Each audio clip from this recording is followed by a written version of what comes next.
Right. Oh, we are going to have to just ignore the hair. Hello, good. Jazza here, your favourite politically engaged queer, but let's be completely honest, this channel has just turned into a Eurovision fan fest, and let's just roll with it, okay? A grand total of 2 individuals atted me on Twitter, as is the custom on that website, and sent me information that the Eurovision Song Contest, which is so close and dear to my and so many other hearts, is going to have an American remake. Annoyingly, not called the Americavision Song Contest. You missed a trick there, guys. But just the American Song Contest. And I continued the thread and asked if people wanted to hear about it, and here we are, because at least 10 people have liked that tweet now. So that feels like a justification to make a dedicated video about what I'm going to continue to call Americavision. I am going to tell you my gut reaction to this announcement very soon. Hold tight, my little kittens. But first of all, I think we need to address some of the very real concerns that a lot of Eurovision superfans have about the kind of weird American hybrid that is going to be happening across the pond. Firstly, there are so many examples of American production companies getting the IP to a European or generally actually a British sitcom, them trying to translate it for the Americans and it going terribly, terribly badly. Think In-Betweeners, Skins, and I know this is controversial, The Office.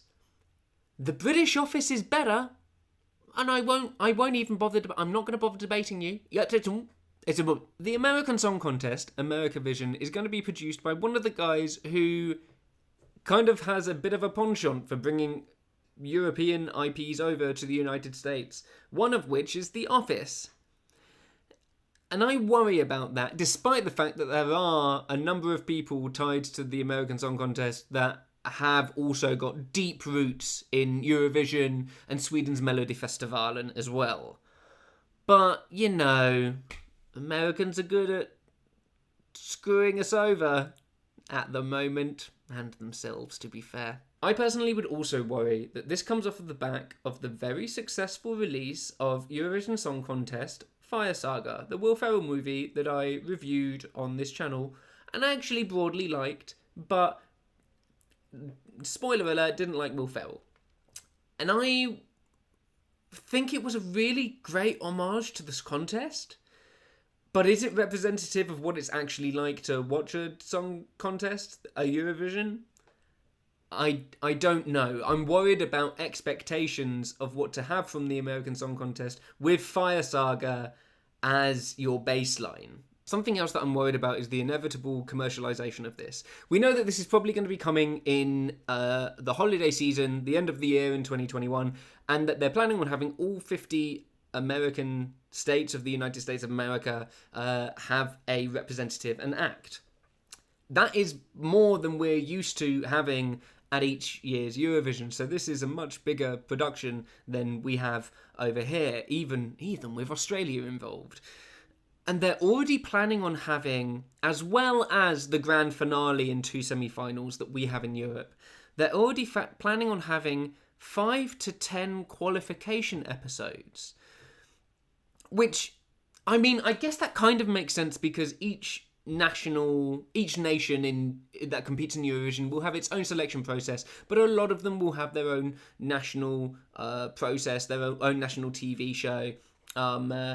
For example, Spain used to pull from their X Factor winner, Melodifestivalen, and in Sweden is kind of like the big one as well. They have kind of like a prolonged run-up to the contest in their own particular country. But this is going to be like the United States wide, and I'm worried that they are going to approach the American Song Contest, Americavision, as if it is American Idol, which, I mean, there are similarities because it has a televote and all of and voting and all of those kinds of things, but it's just not the same vibe. Something that we're going to have to realise here as Eurovision fans, and bear with me, friends, we're all going through the same thing here, is that Eurovision in America is not going to be like our Eurovision back home. They've sold the format. That's it, really. And actually, it's America's job to turn it into something that is worthwhile. And actually, this is where I'm really optimistic. My gut reaction to Americavision was I was really excited. Frankly, give me another chance to do glitter and camp and kitsch and song and performance and basically Olympics without the sport, and I am there. You may assume that a singular country like America cannot possibly have the same amount of diversity and difference across its 50 states as Europe does, with the many different countries and languages and cultures that exist in it. But America has one of the most diverse musical traditions in the world. We've got country, gospel, R&B, pop, rock, all of which have existed, started in America. There's also kind of like Latin American influences. Maybe there's even a chance for there to be traditional kind of like Native American music as well. I'm really excited to get to see that side of America and that side of America's culture, of their music culture, that we only really see the tip of the iceberg with in other countries. We only really see Ariana Grande and Lady Gaga. Check my references, yes, I'm gay.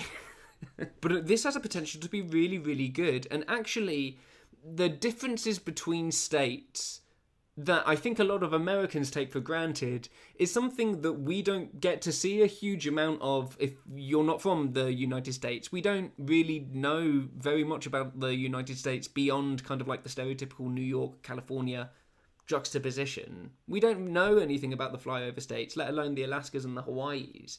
And it will be really interesting to see them represent themselves in a way that isn't reliant on them voting for a president every 4 years in the Electoral College. I'll be honest, that is the only time I ever think about Delaware. That's my gut and honest reaction to it. I'm curious to see if the same amount of kitsch that is so loved and embraced in Eurovision will transfer over to America. I have a feeling they're going to take it a lot more seriously than we are, and that's kind of one of the reasons why we've always been kind of standoffish of other countries kind of being accepted into the Eurovision family.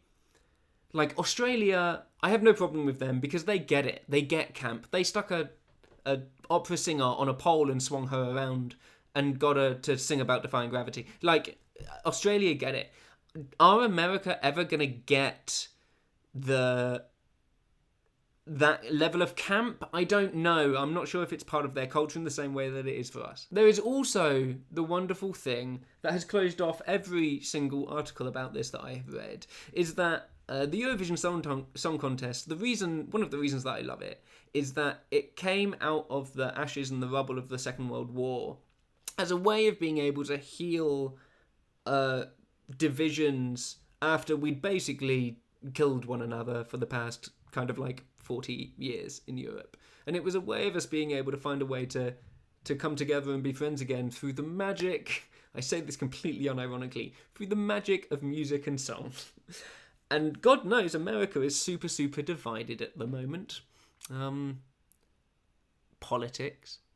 And it's really, maybe the magic of Eurovision can be sprinkled over America in some way, shape or form. I think that would be nice. Thank you very much for watching. Part of me resents that this is now a Eurovision channel. Usually I talk about politics and satire and gay stuff. So if you like that as well as Eurovision, stick around. Otherwise, just subscribe for my winning personality. The great algorithm, has decided that this is the video that you are most likely to like out of my repertoire. Feel free to watch it. Also, subscribe orb. Up there is how you subscribe. Brilliant. Right. Christ, I need a haircut. Okay, goodbye.